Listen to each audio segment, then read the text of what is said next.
से विराम। अगर आपके घर में रुद्राक्ष है, आप रुद्राक्ष धारण करते हो या रुद्राक्ष अपने घर में रखते हो, तो उस रुद्राक्ष को छोटी सी कटोरी में रखकर या एक पात्र में रखकर 7 बार किसी भी अमावस पर, सावन में जो अमावस्या पड़ती है, ये सोमवार से सोमवार वाली सावन, इसके बाद वाले सावन का हम वर्णन नहीं कर रहा, हम इस सावन की बात कर रहे हैं। या तो अमावस, पूर्णिमा, त्रयोदशी, चतुर्दशी या प्रदोष, शिवरात्रि, अष्टमी, ये ऐसी तिथियां हैं जो सोमवार से सोमवार तक का जो सावन होता है, सावन में कटोरी में रखकर, प्लेट में रखकर, थाली में रखकर 7 बार अपने घर में अगर रुद्राक्ष तो उसको बलवान बनाने के लिए इसी सावन के महीने में 7 बार तो जल, 5 बार दूध गौ माता का और 2 बार गाय का घी उस रुद्राक्ष पर लेपित करना चाहिए। और फिर उस रुद्राक्ष को धूप बत्ती हो या घर में गूगल की धूप हो, वो धूप बत्ती से उस रुद्राक्ष को सिद्ध कर लेना चाहिए। कुछ नहीं आता ना, शिव का नाम लो, श्री शिवाय नमस्तुभ्यम बोलो और उस रुद्राक्ष का स्पर्श कर कर अपने गले में धारण करते हो तो गले में, पूजन में रखते हो तो पूजन में, या किसी कार्य सिद्धि के लिए रखते हो तो कार्य सिद्धि के लिए। अगर ये सोमवार से चालू होने वाले सावन को, सोमवार से विराम होने वाले सावन में अगर हम सिद्ध कर लेते हैं तो वो रुद्राक्ष हमारे जीवन का सबसे श्रेष्ठ रुद्राक्ष हो जाता है, सर्वश्रेष्ठ। अभी हमारे सीहोर में कुबेरेश्वर धाम पर ये जो सावन का महीना आया है, इस सावन में हमारे यहाँ कुबेरेश्वर धाम पे वैसे तो जो महाशिवरात्रि आती है, जिस समय रुद्राक्ष उत्सव होता है, उस समय पर रुद्राक्ष को सिद्ध कर लिया जाता है। पर जो सावन ये आया है, इस सावन में हमारे यहाँ प्रतिदिन बाबा के रुद्राक्ष को सिद्ध करते, प्रतिदिन नियम है रुद्राक्ष पर जल चढ़ाना, दूध चढ़ाना, घृत लगाना और बाबा के रुद्राक्ष, क्योंकि इतने भक्त आते हैं उनके लिए वो रुद्राक्ष सिद्ध होना चाहिए।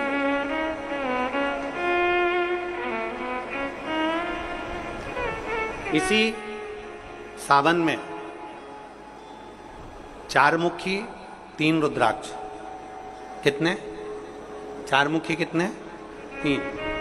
5 मुखी रुद्राक्ष 3 और 6 मुखी रुद्राक्ष 3। इनके बीच में 1.25 गांठ लगाई जाती है।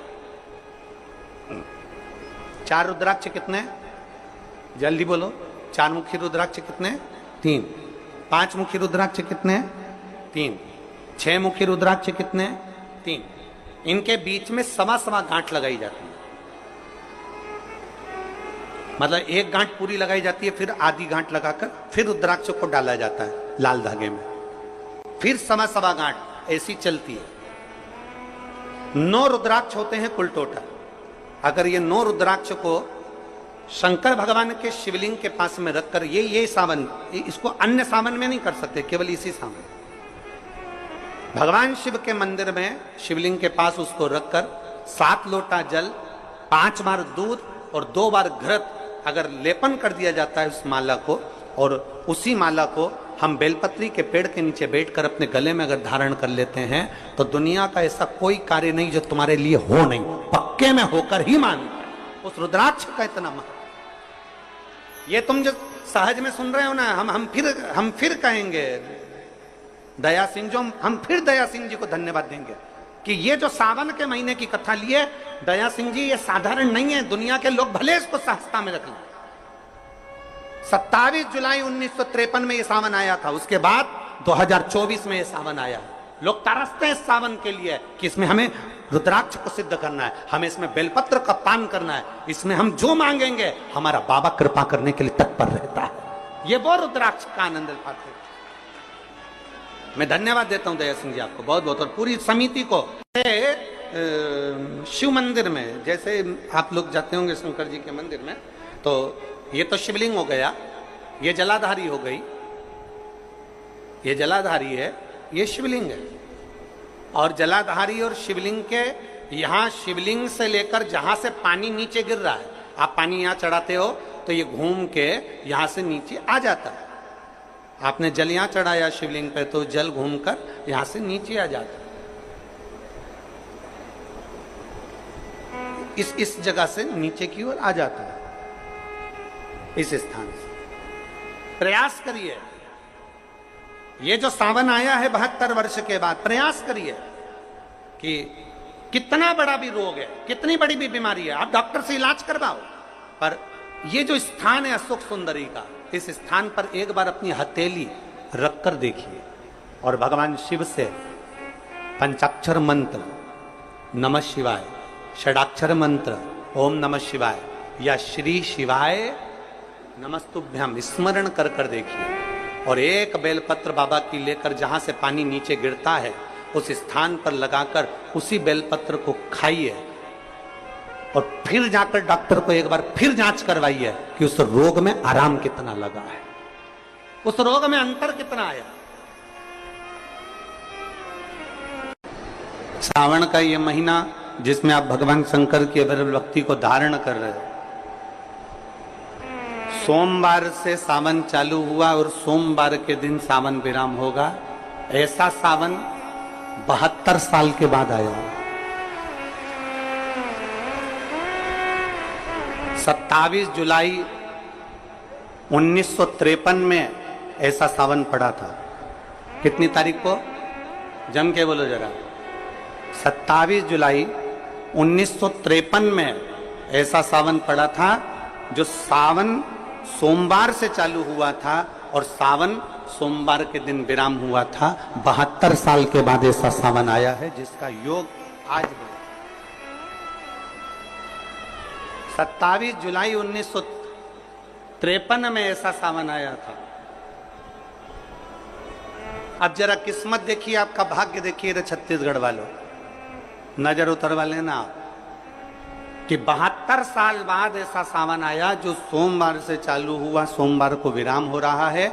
27 जुलाई 1953 में ऐसा सावन आया था और उसके बाद आज ये सावन 22 तारीख से चालू हुआ और 19 तारीख को विराम होगा और उसमें भी सोमवार से चालू हुआ और सोमवार को विराम हो रहा है। ये शिव भक्ति है, ये अविरल भक्ति,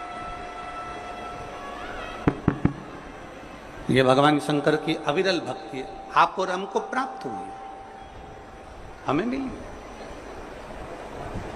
और तेरी भगवान शिव ने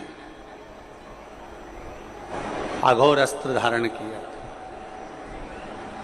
इसी सावन।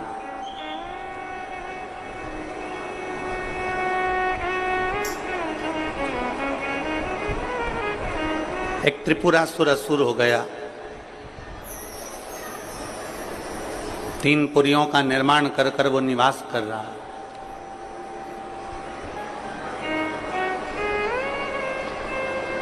बड़ा विचित्र है वो।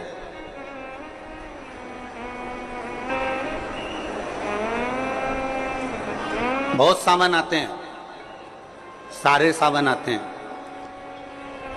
हर वर्ष सावन का महीना आता है, हर वर्ष श्रावण का सोमवार भी आता है, हर वर्ष प्रदोष भी आती है, हर वर्ष शिवरात्रि भी आती है सावन की, हर वर्ष अष्टमी भी आती है, छठ भी आती है, सब तिथियां आती हैं।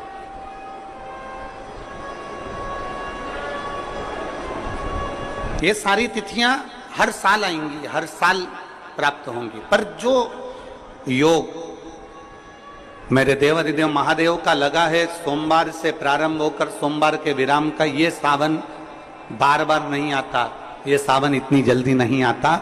जो 72 वर्ष के बाद 27 जुलाई से 1953 के बाद में आज योग लगा, जो 22 जुलाई 2024 में प्रारंभ हुआ।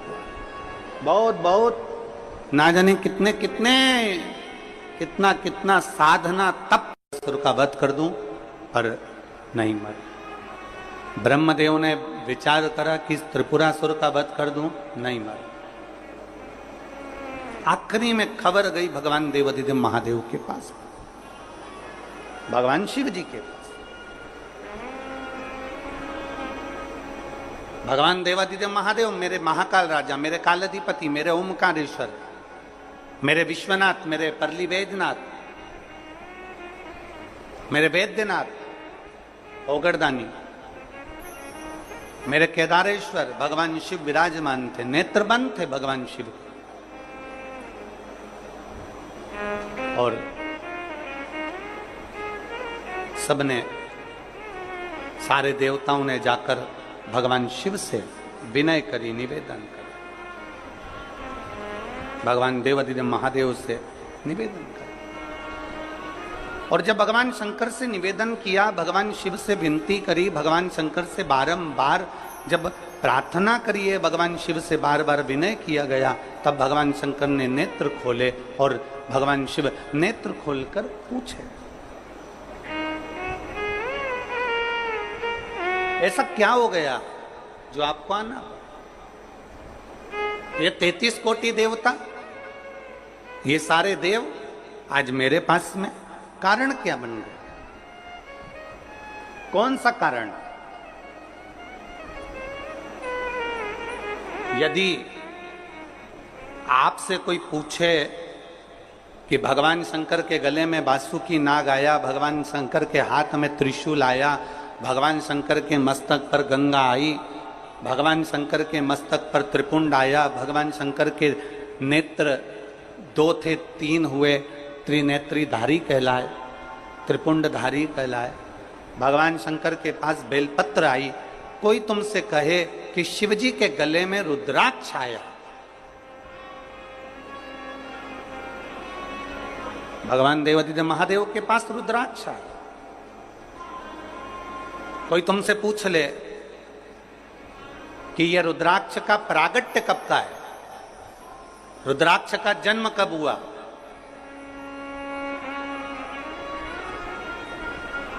रुद्राक्ष प्रकट कब किया गया?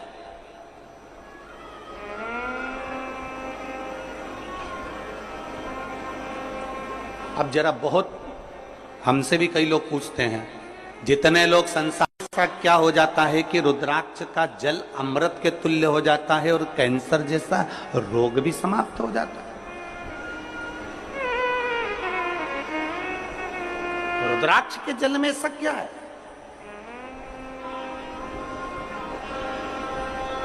एक माँ ने पत्र में लिखा है कि कैसे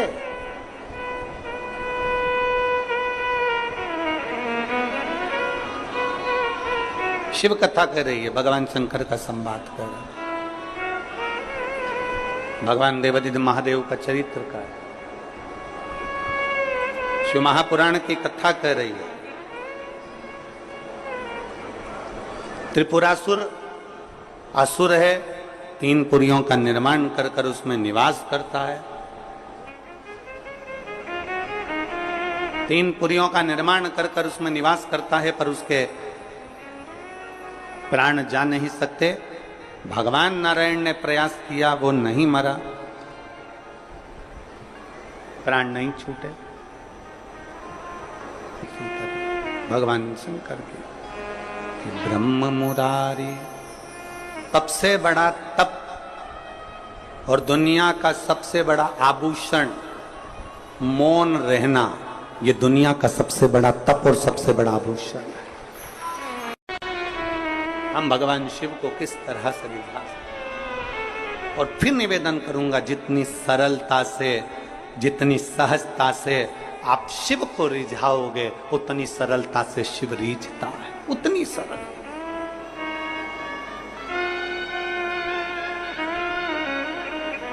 आप जितने भाव से भगवान शंकर को रिझाने का प्रयास करोगे, वो उतने भाव से रीझेगा, उतने भाव। जरा विचार करिए, स्त्री की पूजन आप ऑनलाइन करेंगे, आप और हम सब आस्था चैनल के माध्यम से, फेसबुक यूट्यूब के माध्यम से, ठीक शाम को 7 बजे 2 अगस्त को बैठेंगे और ऑनलाइन सब अपने अपने घर से पूजन करेंगे, भगवान शिव की आराधना करेंगे। आप और हम सब मिलकर भगवान शंकर से एक साथ प्रार्थना करेंगे, एक साथ। और जब हम बाबा को रिझाएंगे, और ये सोमवार से सोमवार तक के सावन के महीने एक साथ और जब हम बाबा को रिझाएंगे, और ये सोमवार से सोमवार तक के सावन के महीने में 2 अगस्त को तो हम शिवरात्रि मनाएंगे और 17 अगस्त को सीहोर की कांवड़ भी बाबा की कृपा से सुबह 9 बजे भरेंगे। प्रदोष के दिन एक विश्वास के साथ शिव को रिझा, एक भरोसे के साथ भगवान शंकर, एक रुद्राक्ष में होता है। सबका बल एक रुद्राक्ष के अंदर होता।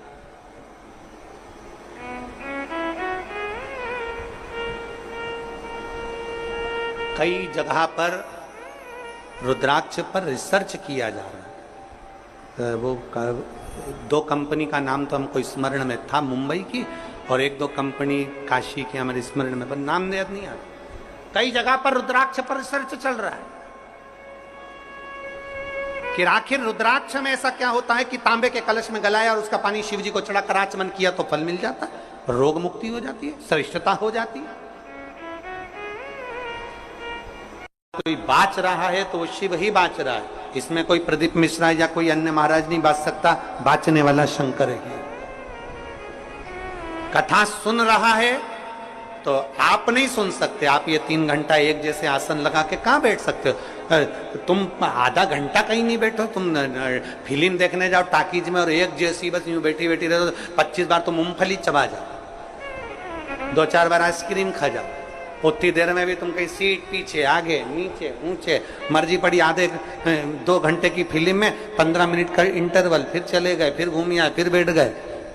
अब यहां तो तुम्हारे को 1 बजे कथा है, 4 बजे तक, कितनी बजे आके बैठते हो?